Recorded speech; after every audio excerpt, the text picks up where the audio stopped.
الأجل مولا مولا.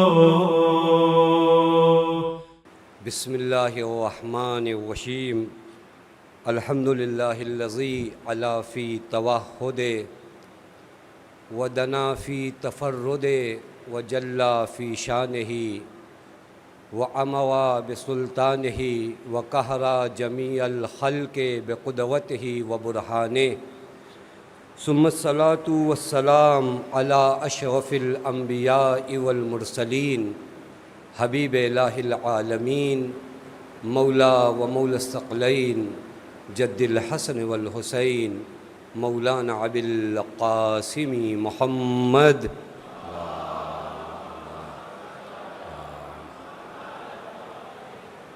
وعلى أهل بيته الطيبين الطاهرين المعصومين المظلومين المنتجبين لا سيما بقية الله في الأرضين واللعنة الدائمة الباقية العاجلة على أعدائهم ومنكري فضائلهم وغاصبي حقوقهم ومخربي شريعتهم أجمعين من الآن إلى يوم الدين. أما بعد فقد قال الله الحكيم في محكم كتابه بسم الله الرحمن الرحيم ومن يطع الله والرسول فأولئك مع الذين أنعم الله عليهم من النبيين والصديقين والشهداء والصالحين وحسن أولئك رفيقا. صلوات پڑھے محمد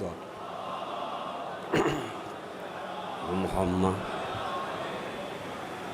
پروردگار عالم کا لاکھ لاکھ شکر ہے کہ اس معبود نے ہمیں اور آپ کو مقدس بارگاہ یعنی بارگاہ اہل بیت علیہم الصلاۃ والسلام میں حاضر ہونے کی توفیق عنایت فرمائی. میں آپ سب کی خدمت میں مبارکباد پیش کرتا ہوں اور اسی طرح ہم سب مل کر بارگاہ اہل بیت علیہم الصلاۃ والسلام میں مبارکباد پیش کریں، تہنیت پیش کریں. علماء سے معذرت خواہ ہوں کہ ان کے حضور میں سما خراشی کرنے کا کوئی ارادہ نہیں ہے.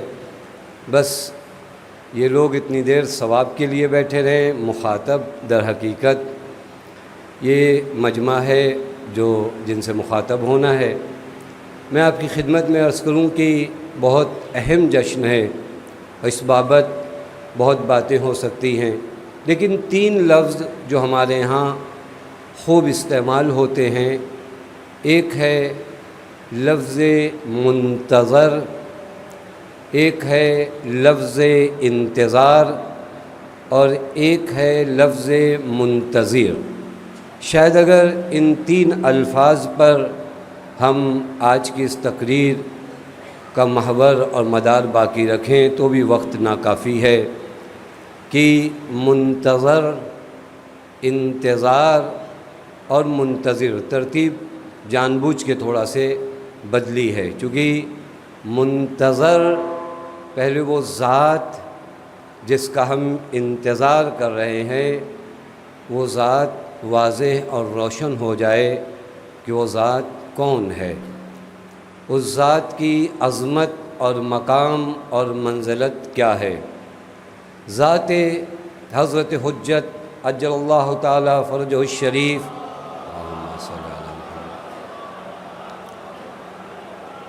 کے بارے میں واقعاً بیان کرنا بہت مشکل ہے، لیکن میں آپ کی خدمت میں عرض کروں کہ یہ وہ ذات ہے جب اہل بیت علیہم الصلاۃ والسلام پر سخت مصائب کا وقت ہوتا تھا، جو جس وجود کے ذکر سے اہل بیت کے دل کو قرار آتا تھا اس وجود کا نام امام زمان ہے. تو جو فرما رہے ہیں یعنی اہل بیت پر ایک صلوات پڑھ دے محمد وآل محمد.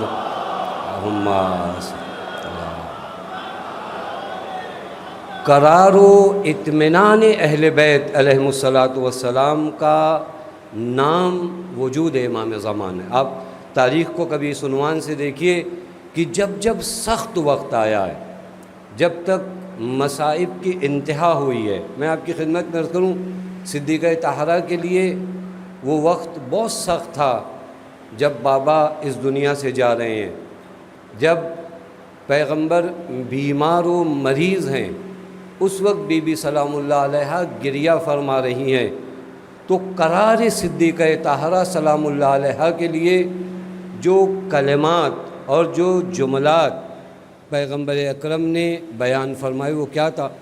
فرمایا یا فاطمہ منا خیر الانبیاء وہو ابوک، بیٹی خیر انبیاء جو ہیں وہ ہم میں سے ہیں اور وہ تمہارے بابا ہیں۔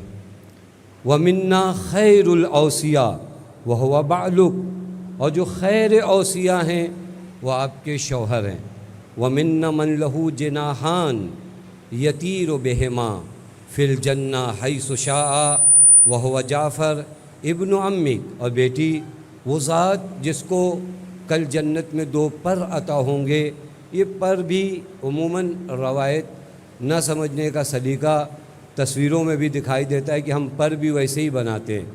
یہ پر اشراف کا معنی ہے کہ کائنات میں جن ہستیوں کو اشراف ہوتا ہے، تو اسی طرح جنت میں جن ہستیوں کو اشراف ہے وہ آپ کے ابن ام ہیں، یعنی آپ کے چچاواد بھائی ہیں۔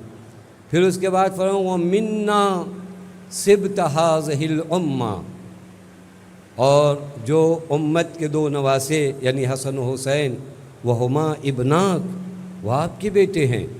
وہ ایک جملہ جو آج کی اس تقریر میں اہم ہے، وَمِنَّا مَہْدِيُّ هَٰذِهِ الْأُمَّةِ وَهُوَ مِنْ وُلْدِكَ، اے بیٹی اس امت کے مہدی جو ہیں وہ آپ کی اولاد میں سے۔ آپ غور فرما رہے ہیں اس وقت جب مصائب بہت زیادہ صدیقہ طاہرہ پر طاری ہے، پیغمبر اکرم قرار صدیقہ فاطمہ زہرا کے لیے ذکر امام فرما رہے ہیں۔ یہ بہت اہم مرحلہ ہے۔ ہم بہت زیادہ بعض مواقع پہ بے قرار ہوتے ہیں، بے اطمینان ہوتے ہیں۔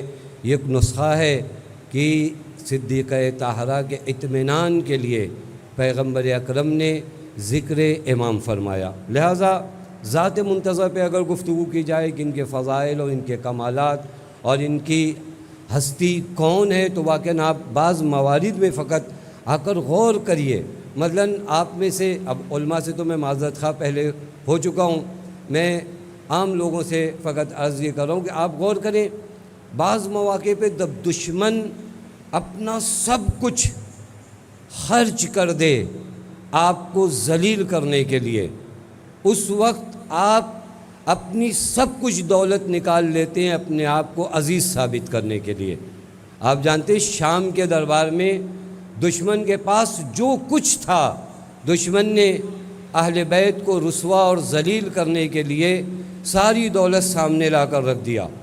اب ایسے موقع پر اور ایسے سخت موقع پر فضائل کو جو ذکر کرنا تھا، کن فضیلتوں کو ذکر کریں گے؟ امام ہیں، موقع جانتے ہیں، محل جانتے ہیں، وقت جانتے ہیں، شام کو پہچانتے ہیں، شام کے دربار کو پہچانتے ہیں۔ اس موقع پر امام نے جب اپنی فضیلتوں کا ذکر بیان کرنا شروع کیا تو کیا فرمایا؟ وہ مشہور جملہ اوتینا ستن وفضلنا بسبعین، کہ اللہ نے ہمیں 6 چیزیں عطا کی اور 7 فضیلتیں عطا کی، اور فرمایا العلم والحلم والشجاعت والفصاحت والسماحت والمحبت فی قلوب المؤمنین۔ اور جب فضیلتوں کو شمار کرنا شروع کیا تو فرمایا اللہ نے جو فضیلتیں ہمیں عطا کی وہ کون سی فضیلتیں؟ بینا منا نبی المختار محمد صلی اللہ علیہ وآلہ وسلم،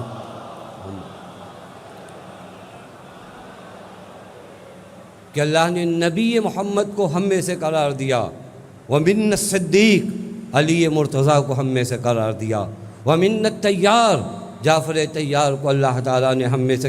یہ دیکھیے یہ کس موقع پر ہے؟ میں نے عرض کیا کہ دشمن اپنی ساری دولت خرچ کر چکا ہے ذلیل و رسوا کرنے کے لیے، اور یہ شام میں مرحلہ ہو رہا ہے، وہاں پر حضرت کھڑے ہوتے ہیں اور اپنے فضائلوں کو گنواتے ہیں اور فرماتے ہیں من الطیار، طیار کا تعلق ہم سے ہے، ومنا اسد اللہ و اسد رسولہ، اللہ کے شیر اور خدا کے شیر کا تعلق ہم سے ہے، اور وہاں پر پھر آتے آتے فرمایا ومنا سبط هذه الامہ، اور سبط هذه الامہ یعنی سیدہ شباب اہل الجنہ الحسن والحسین، ان کا بھی تعلق ہم سے ہے۔ اور پھر وہاں آنے کے بعد فرمایا ومنا مہدی هذه الامہ، اپنی فضیلتوں میں ائمہ جب گنوائیں تو معلوم ہوتا یہ فضیلتوں کی انتہا ہے۔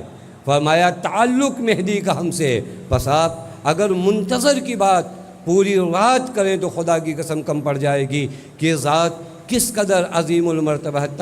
روایت میں میں دیکھ رہا تھا امام محمد باقر علیہ السلام نے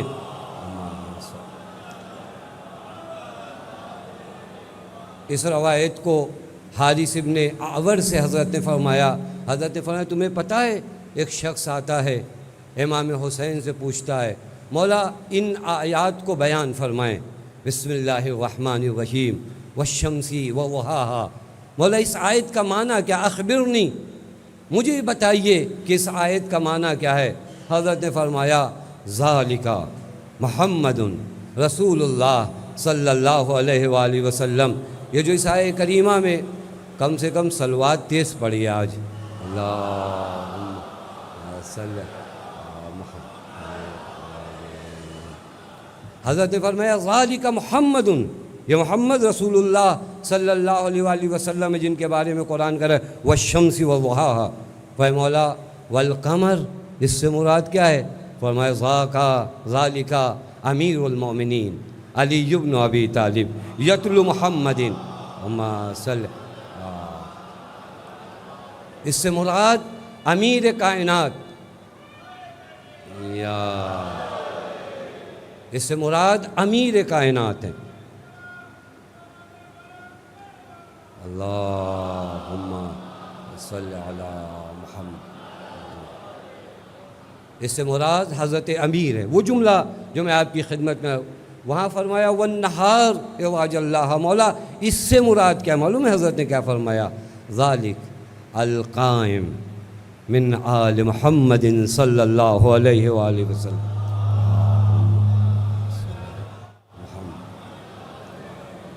کہ یہ وہ نہار، یہ اجالے کا ہو جانا، یہ دن کا ہو جانا، اس سے مراد حضرت قائم ہے۔ آپ غور کر سکتے ہیں یہ ذات وہ ہے، بس منتظر ایک مرحلہ ہے۔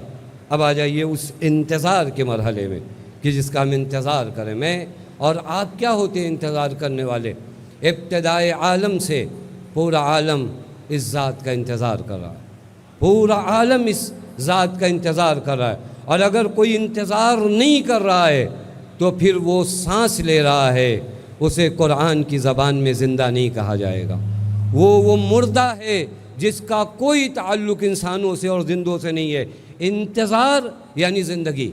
اگر آپ زندہ ہو تو آپ انتظار کر رہے ہو، اگر آپ کا وجود زندہ ہے، آپ کا قلب زندہ ہے تو آپ انتظار کر رہے ہو۔ انتظار یعنی کیا؟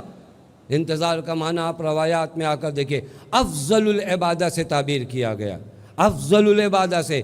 آپ روایات میں ایک مرحلہ ہے، وقت ہوتا ہے تو میں آپ کی خدمت میں عرض کرتا، تقریباً 20-22 اس طرح کی روایات ہیں کہ فلاں شے افضل العبادہ ہے، فلاں شے افضل الاعمال ہے۔ بعض مقامات پر ہے خود روایات میں الصلاۃ لوقتہا افضل العبادہ، بر الوالدین افضل العبادہ، اس طرح کی روایات ہمارے یہاں بہت ہے۔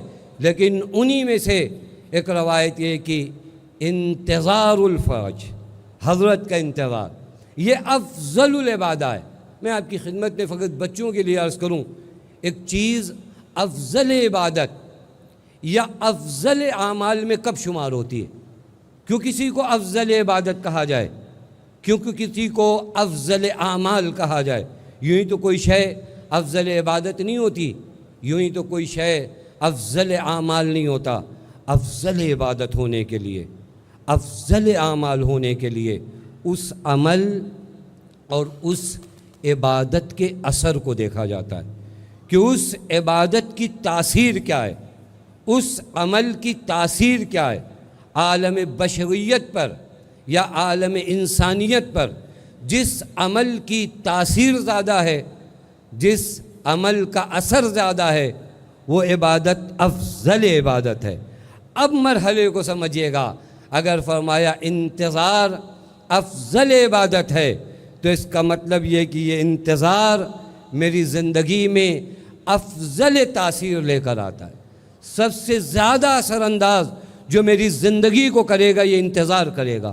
اگر آپ ذرا سے غور کریں، یہ ایک انتظار ہمارا ہے، خیر ہم جب اپنے انتظار کو دیکھ کر کریں گے تو شاید کہیں تاثیر نہ نظر آئے، کہیں اثر نہ نظر آئے، کیونکہ ہمارے یہاں انتظار بے غفلتی اور غفلت کے عالم میں ہو رہا ہے نا۔ ہم نے انتظار اس صحیح معنوں میں کیے ہی نہیں۔ آپ کبھی جا کر، ایک کیفیت ہوتی ہے نماز میں، یہ عموماً پیش آتی ہے مومنین کے لیے کہ امام جماعت کے بعد جب دیر میں آتے ہیں اور امام جماعت دوسری رکعت میں ہوتا ہے اور ان کی پہلی رکعت ہوتی ہے، تو یہ تشہد میں کیسے بیٹھتے ہیں؟ امام جماعت جب تشہد پڑھتا ہے تو یہ نیم خیز ہو کر بیٹھتے ہیں نا، یہ باقاعدہ دوسروں کی طرح تو نہیں بیٹھتے، یہ اپنے وجود کو ہاتھوں سے دبائے ہوئے ہوتے ہیں اور گھٹنوں کو تھوڑا اوپر رکھتے ہیں۔ اس نیم خیز حالت کو عربی میں تجافی کہتے ہیں۔ پس جو انتظار ہمارا ہے وہ انتظار نہیں ہے، منتظر متجافی ہوتا ہے، یعنی منتظر اس کیفیت میں بیٹھا ہوتا ہے کہ تعلقات کی کوئی زنجیر اس کے قدم کو نہ روک پائے۔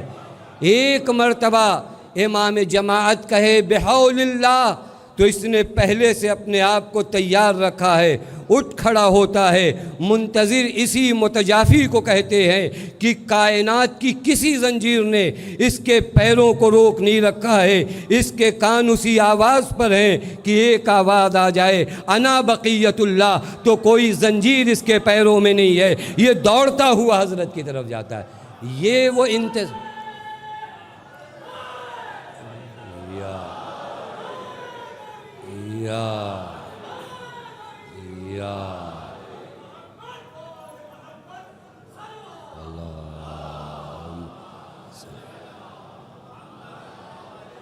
یہ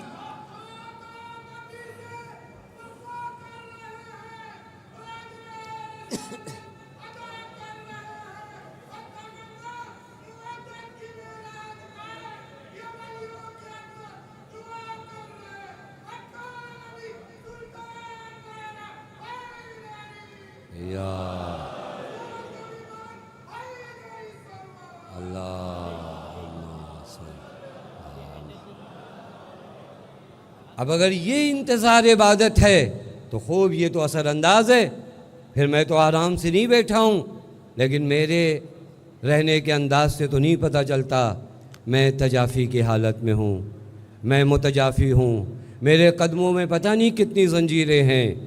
یہ انتظار نہیں ہوا، خدا کی قسم یہ انتظار نہیں ہوا۔ ایسے تو آپ ایک آنے والے، میں معمولی مہمان کو نہیں کہنا چاہتا، لیکن جب حضرت سے کمپیئر کیا جائے گا تو کائنات کی ہر شے معمولی لگے گی۔ ایک مہمان جو یوں ہی آ رہا ہے، اس کا انتظار جس طرح کرتے ہیں اس مقدار میں بھی حضرت کا انتظار نہیں کرتے۔ کب کیا وہ انتظار؟ کب کیا وہ انتظار؟ اگر ایک مہمان آئے، ہمارے گھر کی ڈور بیل بجے نہ بجے، فقط گیلری میں قدموں کی کچھ آہٹ آ جائے، جو چونکہ انتظار کر رہے ہوتے ہیں دوڑ کر جاتے ہیں، کہیں وہی تو نہیں آ گیا۔ لیکن ہمارا انتظار اتنا غفلتوں بھرا انتظار ہے کہ ہمیں 15 شعبان کو حضرت یاد آتے ہیں کہ نہیں، چونکہ ہم نے زندگی کو غفلت میں جینے کے پس انتظار منتظر۔ میں واقعاً کہیں پہ رک نہیں رہا ہوں، یہ نظم مرحلوں پہ علماء اگر رہیں تو سیر حاصل گفتگو آپ کی خدمت میں کر سکتے ہیں، مجھ جیسا طالب علم تو ان مقامات پر نہیں رک سکتا۔ میں دھیرے دھیرے آپ کو اس منتظر تک لانا چاہ رہا تھا کہ انتظار ہو جائے، انتظار کا معنی سمجھ لوں۔ اب سمجھ میں آئے کہ منتظر کو پھر کیسا ہونا چاہیے، منتظر کون ہے، انتظار کیا ہے، اور میں ہوں منتظر۔ مجھ منتظر کو کیا کرنا چاہیے، میرے اپنے کیا وظائف ہیں، میری اپنی کیا ذمہ داریاں ہیں۔ میں ایک جملہ کہوں آپ کی خدمت میں، یہ ذہن میں رکھیے، بزرگوں سے معافی چاہتا ہوں۔ ہم نے زمان غیبت کو اسکولوں میں جو ریسرچ کا ٹائم ہوتا ہے وہ سمجھ رکھا ہے، معلوم ہے؟ اسکولوں میں دیکھا ہے آپ نے، ایک ٹائم ہوتا ہے ریسرچ کا، کس ٹائم کچھ نہیں کرنا ہے، بیٹھیے آرام سے جا کر، پھر اس کے بعد کلاس شروع ہوگی تو پھر آپ کو آنا ہے۔ جنہوں نے عصر غیبت کو ریسرچ کا معنی سمجھا، وہ اپنے آپ کو تیار نہیں کرتے۔ جو لوگ عصر غیبت کو وظائف کو اور ذمہ داریوں کا زمانہ سمجھتے ہیں وہ قرار و چین میں نہیں بیٹھتے۔ زمانہ دیکھنا پڑے گا، ہم نے عصر غیبت کو کون سا زمانہ سمجھ رکھا ہے، کون سا زمانہ سمجھ رکھا ہے؟ آمادہ کس کو ہونا ہے؟ مجھے انصاف سے بتائیے۔ حضرت کو آمادہ ہونا ہے، حضرت کو تیار ہونا ہے، حضرت کو آمادگی کی ضرورت ہے؟ نہیں، حضرت کو تو اللہ نے انسان کامل بنا کے خلق کیا، حضرت تمام نقص و عیب سے پاک ہیں۔ حضرت کو کس آمادگی کی ضرورت ہے؟ حضرت کو کس تیاری کی ضرورت ہے؟ انسانیت کی معراج کا نام حضرت ہے۔ بس حضرت تیار ہو رہے ہیں، حضرت آمادہ ہو رہے ہیں، یہ تیار مجھے ہونا ہے۔ پتہ نہیں بات واضح ہوئی نہیں ہے؟ منتظر کو تیار نہیں ہونا ہے، تیار منتظر کو ہونا ہے۔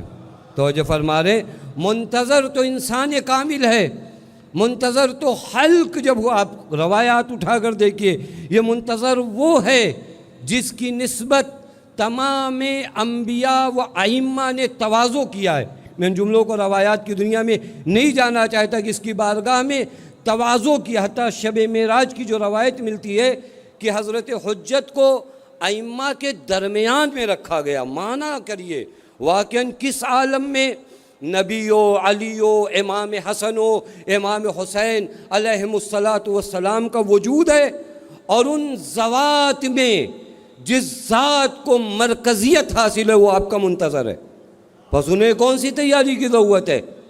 تیاری کی تو مجھے ضرورت ہے نا، آمادگی کی تو مجھے ضرورت ہے نا۔ تو میں منتظر اپنے وظائف کو کیسے ادا کروں؟ میں کون سی ذمہ داری ادا کروں؟ خدا کی قسم عصر غیبت ہے۔ عصر غیبت تعطیل اور چھٹی کا نام نہیں ہے، عصر غیبت خاموش بیٹھنے کا نام نہیں ہے۔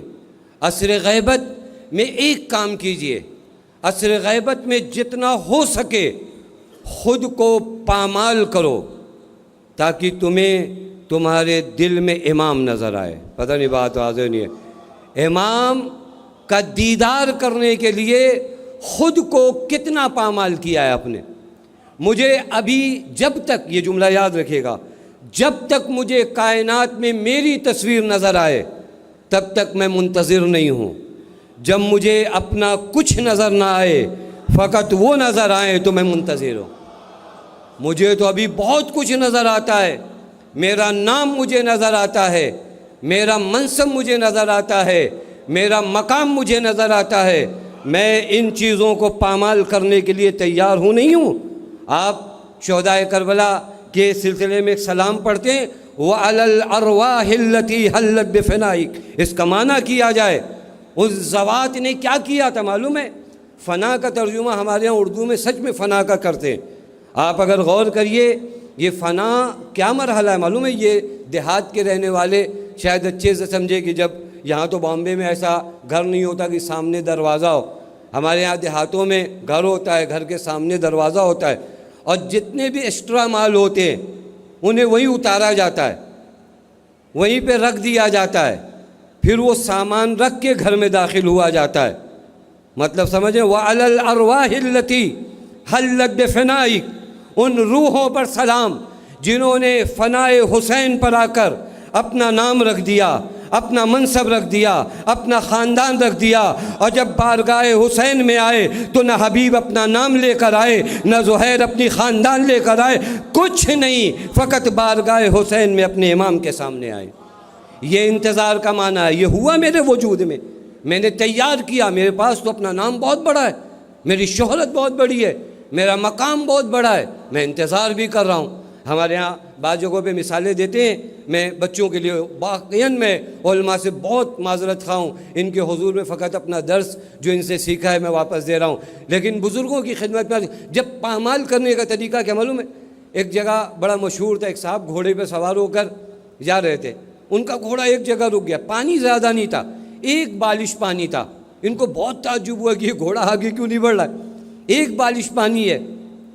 بہت کوشش کیا کہ گھوڑا آگے بڑھے، نہیں بڑھ رہا ہے، کہا پانی زیادہ نہیں ہے۔ تو کسی صاحب عقل نے مشورہ دیا، کہا پانی کو گندا کرو، جب تک اس پانی میں اس گھوڑے کو اپنی تصویر نظر آئے گی اس وقت تک یہ آگے نہیں بڑھ سکتا۔ پتہ نہیں بات واضح ہوئی نہیں واضح ہوئی؟ اس گھوڑے کو اپنی تصویر نظر آ رہی ہے، یہ آگے نہیں بڑھے گا۔ جس دن سے تصویر نظر آنا بند ہو جائے یہ فقط امام کو دیکھے گا اور تمام چیزوں کو پامال کرتے ہوئے چلا جائے گا۔ ابھی مجھے اپنی تصویر نظر آ رہی ہے، میں کس چیز کا انتظار کر رہا ہوں؟ مجھے تو ابھی ہر جگہ اپنی تصویر نظر آ رہی ہے، اس دل کے آئینے میں فقط ایک تصویر نظر آئے۔ منتظر کا معنی یہ ہے، یہ ایک عکس ہو، یہ دل آئینہ بنے نا۔ آئینہ اتنا نازک ہوتا ہے، آپ نے استعمال کیا ہوگا، آئینہ تو سب استعمال کرتے کہ اگر آئینے پہ بھاپ بھی آ جائے نا تو آپ کی تصویر نہیں دکھاتا۔ پتہ نہیں بات واضح ہو نہیں واضح؟ آئینے پہ بھاپ آ جائے، خالی آپ پھونک دیجئے اور آپ کے منہ سے نکلی ہوئی بھاپ اگر اس آئینے پہ آ جائے تو جب تک یہ بھاپ ختم نہیں ہوتی تب تک آئینہ کوئی تصویر نہیں دکھاتا۔ اس دل کے آئینے پر بھی تمام گرد و غبار صاف ہو جائیں تو عکس یوسف زہرا نظر آ جائے۔ وہ جو اب تک نظر نہیں آ رہا ہے کیونکہ میرا دل آئینہ نہیں بن پایا ہے، میں منتظر ہوں، مجھ پر لازم ہے، مجھ پر ضروری ہے پہلا قدم میں اٹھاؤں، پہلا قدم پامالی کا قدم۔ یہ انتظار اگر صحیح معنوں میں نا، اس کا اثر یہ پہلا قدم خود کو پامال کرنا ہوگا تو امام تک پہنچنا ہوگا۔ خود کو پامال کرنے کی جرأت ہوئی یا نہیں ہوئی؟ میرے لیے ایک عجب مکتوب ہے امام علی کا۔ حضرت فرماتے کان علی فیما مضی اخن فی اللہ، میرے لیے گزشتہ میں ایک بھائی تھا، کانا یعظمہ فی عینی صغر الدنیا فی عینہ، وہ بھائی میری نگاہوں میں بہت بڑا تھا۔ دیکھیں دنیا کی نگاہوں میں بڑا بننا نا، کیونکہ یہ خود بڑی نہیں ہے تو آپ بھی بڑے نہیں ہوتے۔ پتہ نہیں بات واضح نہیں ہے؟ آپ خود، یہ دنیا بڑی نہیں ہے، اس کی نگاہوں میں آپ بڑے ہو کے کیا ہوگے؟ ہاں بڑا بننا ہے تو عین اللہ کی نگاہوں میں بڑا بنو نا۔ فرمایا کہ وہ میرا بھائی میری نگاہوں میں بڑا ہے۔ مولا کیوں بڑا ہے وہ آپ کی نگاہوں میں؟ صغر الدنیا فی عینہ، کیونکہ اس کی نگاہوں میں دنیا چھوٹی ہے۔ جب تک دنیا نگاہوں میں چھوٹی نہیں ہوگی علی کی نگاہوں میں بڑے نہیں بن سکتے۔ امام کی نگاہوں میں بڑا بننے کے لیے دنیا کو اپنی نگاہوں میں چھوٹا کر لو، امام کی نگاہوں میں بڑے ہو جاؤ گے۔ یہ پہلا کام ہے جو ہمیں اور آپ کو کرنا ہے۔ یہ کام کریے، پامال کریے اپنے وجود کو، اور پھر آئیے منتظر اپنی دوسری ذمہ داری کو ادا کرے جس کا نام معرفت ہے۔ خدا کی قسم یہ وہ مظلوم لفظ ہے جس پر کام نہیں ہوا، اس پر کام نہیں ہوا۔ جبکہ آپ کو عرض کر دوں، یہ حدیث اتنی پڑھی جاتی ہے من مات ولم یعرف امام زمانی، اس کا معنی اتنی آسانی سے لوگ سمجھتے ہیں۔ آپ کو امام کی معرفت کے بغیر کیا لگتا ہے کہ آپ کی نماز قبول ہو جائے گی، آپ کا روزہ قبول ہو جائے گا؟ اذن پیغمبر کی تعبیر کے مطابق آپ کا کوئی اسلامی عمل اسلامی نہیں ہے۔ اصلاً آپ نے گویا اسلام سے کوئی فائدہ اٹھایا ہی نہیں۔ من مات ولم یعرف امام ومانہی کا معنی کیا کریں گے؟ یعنی اسلام سے آپ کا کوئی سروکار نہیں ہے اگر آپ کو معرفت امام نہیں، کوئی سروکار نہیں ہے۔ چاہے خانہ کعبہ میں مر جاؤ تمہارا دین سے کوئی تعلق نہیں ہے اگر تم نے اپنے وقت کے امام کو نہیں پہچانا۔ میری نمازیں مجھے کہاں تک پہنچائیں گی؟ یہ سب بندگی کے راز ہیں اور یہ طے ہوگا امام کے ساتھ، یہ سب طے ہوگا امام کے ساتھ۔ اگر وہ نہیں ہے یہ آپ کی نمازیں کہیں نہیں، یہ آپ کے روزے کہیں نہیں۔ پس معرفت کیسی معرفت ہو؟ میں ایک دو جملے زیارت آل یاسین کے فقط پڑھ دوں تاکہ بچے اگر کل جا کر اس زیارت کو پڑھنا چاہیں۔ معرفت کے لیے ایک قدم اٹھائیے، پہلا قدم یہ ہے کہ حضرت کو حجت اللہ مانیے۔ آپ کیا پڑھتے ہیں؟ السلام علیکہ یا حجت اللہ فی ارض۔ خدا کی قسم یہ حجت اللہ کا معنی واضح ہونا چاہیے۔ حجت اللہ یعنی کیا؟ حجت اللہ یعنی یہ کہ مولا دین وہ نہیں ہے جو میری فکر میں ہو، دین وہ نہیں ہے جو مجھے غیر بتائے، دین بس وہ ہے جو آپ بتاؤ، دین بس وہ ہے جو آپ بتاؤ۔ اگر کوئی چیز آپ کے دہن اقدس سے نہیں نکلی تو وہ دین نہیں ہے، یہ حجت اللہ۔ مجھے کیا فرق پڑتا ہے کہ دنیا کیا کہہ رہی ہے، دنیا دین کو کیسے پیش کر رہی ہے؟ مجھے کسی کی اتباع کرنے کو خدا نے نہیں کہا ہے۔ میرے لیے اگر حجت کسی کو بنایا ہے تو مولا آپ کو حجت بنایا ہے، حجت اللہ آپ ہو۔ اس کا مطلب کیا ہے؟ اگر اسی معراج پر آپ زیارت آل یاسین میں جائیے نا تو ایک معراجی مرحلے پہ آپ ایک جملہ فرماتے ہیں، فالحق ما رضیتموہ۔ مولا میں کیا جانوں حق کیا ہے، مولا میں کیا جانوں باطل کیا ہے، مجھے حق و باطل کی کیا خبر ہوگی؟ فالحق ما رضیتموہ، مولا حق بس وہ ہے جس سے آپ راضی ہو، والباطل ما سخطتموہ، باطل وہ ہے جو آپ سے ناراض، جس سے ناراض ہو۔ یہی معنی۔ یہ دین آسان کریے، ادھر ادھر نہ بھٹکیے، سرابوں میں کہاں آب حیات ڈھونڈتے ہو؟ یہ سب دین کے نام پر بے دینیاں پھیلانے والوں سے دین کون سا لیتے ہو؟ دین فقط وہ ہے جو حجت اللہ بتائے۔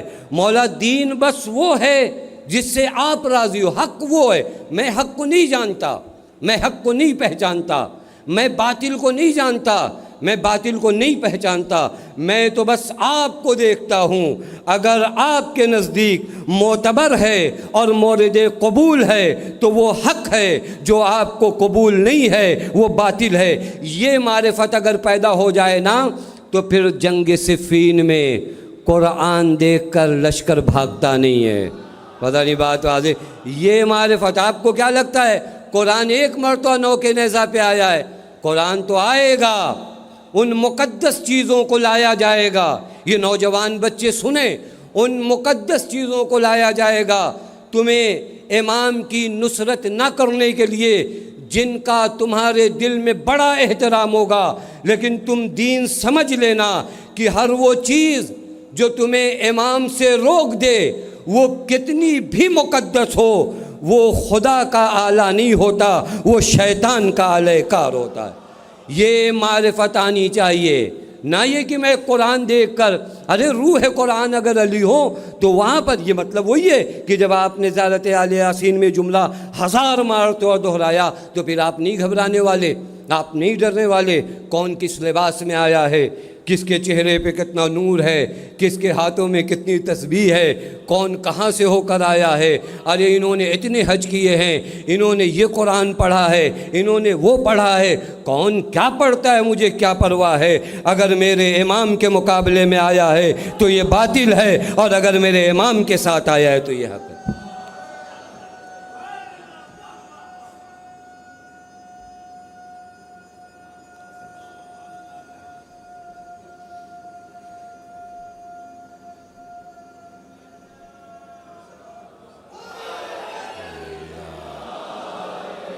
مجھے ذرہ برابر یہ معرفت پیدا کری عصر غیبت میں یہ کام کرنا ہے، میں گھبرا نہیں جاؤں، میں ڈر نہیں جاؤں، کسی کی نماز دیکھ کر نہ ڈروں، کسی کا روزہ دیکھ کر نہ ڈروں۔ یہ سب دھوکے ہیں، ہر وہ جملہ دھوکہ ہے، ہر وہ جملہ وسوسہ شیطانی ہے جو تمہیں تمہارے امام تک نہ پہنچنے دے۔ دین یہ ہے، دین یہ ہے۔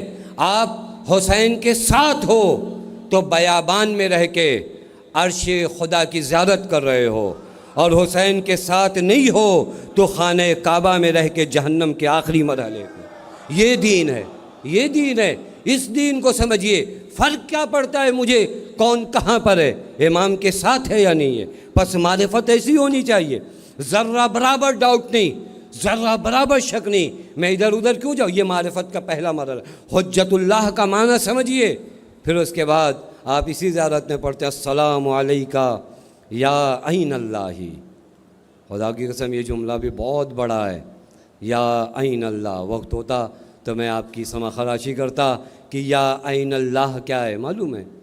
یا عین اللہ، اے خدا کی آنکھ، خدا کی قسم وہ کون سی زمین ہے جہاں خدا کی آنکھیں نہیں دیکھتی؟ یہ جملہ نا اپلائی کریے اپنے وجود پر. دو چیزیں آپ کی زندگی سے ختم ہو جائیں گی اگر آپ نے امام کو عین اللہ یقین کیا. دیکھیں الفاظ طوطے کی طرح دہرانا آسان ہے. مجھے زیارت آل یاسین یاد ہو جائے لیکن زیارت آل یاسین کو میں اپلائی کروں. جب میں کہوں السلام علیکہ یا عین اللہ فی خلقہ کا معنی کیا ہے؟ مولا آپ دیکھ رہے ہو، آپ دیکھ رہے ہو، آپ کی آنکھوں سے کچھ چھپا نہیں ہے، آپ کی آنکھوں سے کچھ مخفی نہیں ہے. مطلب سمجھتے ہیں؟ دو چیز آپ کی قوم میں آ جائے گی فقط یہ ایک جملے سے. چونکہ زیارتوں کو ہمارے ہاں فقط تاجروں کی مرحلے تک لے آئے ہیں کہ کتنی مرتبہ پڑھیں، کیسے پڑھیں، کیا کام ہو جائے گا، گھر لے لیں گے یا نہیں لے لیں گے. زیارتیں درس ہیں. اہل بیت علیہم الصلاۃ والسلام نے زیارتوں کے ذریعے دین پھیلایا ہے. یہ عین اللہ کو اپلائی کریے اپنی زندگی میں. دو چیزیں آپ کے اندر آئیں گی. پہلی چیز، جب آپ عین اللہ کا معنی صحیح کرو گے تو پھر دنیا کی کسی بھی طاقت کے سامنے مایوس نہیں ہوگے. پتہ نہیں بات واضح نہیں. دنیا کی کسی بھی مشکل میں یہ مایوسی کیوں آتی ہے؟ مجھے لگتا ہے میرا کوئی نہیں ہے، میرا کوئی پرسان حال نہیں ہے، میں تنہا ہوں، میرا کون ہے؟ یہ کیسے آپ سوچ سکتے ہو کہ میرا کون ہے؟ یہ کیسے آپ سوچ سکتے ہو کہ میرا کون پرسان حال ہے؟ یہ خدا کی قسم جرم ہے اگر میں شیعہ ہو کر یہ سوچوں کہ میرا پرسان حال کون ہے. یہ توہین ہے اس صاحب کی کہ میں کہوں کہ عین اللہ مجھے دیکھ رہی اور میں کہوں میرا کون ہے. یہ جملے مت کہا کرو، یہ اچھی باتیں نہیں ہیں کہ میرا کون ہے. ہم تو اکیلے ہیں. تمہیں وہ آنکھ دیکھ رہی ہے جو عین اللہ ہے. عین اللہ مطلب سمجھتے ہیں؟ عین اللہ کا معنی یعنی وہ آنکھیں دیکھ رہی ہیں جو بے اذن خدا تمام کائنات پر تصرف کرنے کا حق رکھتی ہیں. توجہ فرما رہے؟ امام کیا ہے؟ امام بے اذن خدا. یہ جملے نوجوان بچے بار بار یاد کریں. بے اذن خدا. یہاں پہ بھی کوئی ان کو بہکائے نہیں. کائنات میں دو طاقت نہیں ہے، ایک طاقت ہے، وہ قدرت اللہ. اور پھر وہ خدا نے ساری طاقتیں اہل بیت علیہم الصلاۃ والسلام کو دی ہیں. لہٰذا استقلال مت کریے گا. یہ جو نیا ایک مرحلہ آ رہا ہے اس کو ہٹائیے اپنے ذہنوں سے. توحید نہیں ہے یہ. ہم کائنات میں شریک کہاں مانتے ہیں؟ ہم فقط کہتے ہیں ایک کائنات میں طاقت ہے اور اس کی اجازت سے اللہ نے امام کو قادر بنایا ہے. اور اتنا قادر بنایا، اتنا قادر بنایا ہے کہ اگر ان کے در کا فقیر کائنات میں تصرف کرنا چاہے تو مٹیوں کو گوندھ کر وہ جنت بناتا ہے. تو یہ فرما رہے ہیں یہ قدرت ان کے در کے فقیروں کو ہے. یہ ان کے در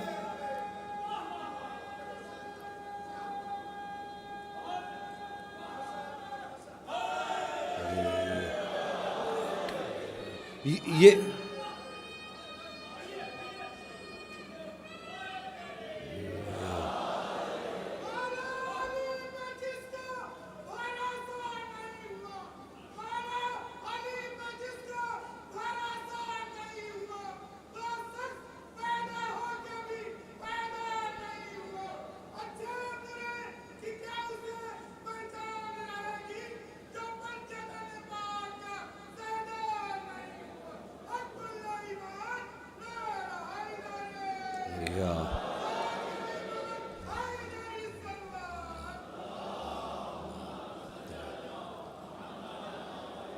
السلام علیکہ یا عین اللہ. یہ معنی کریے.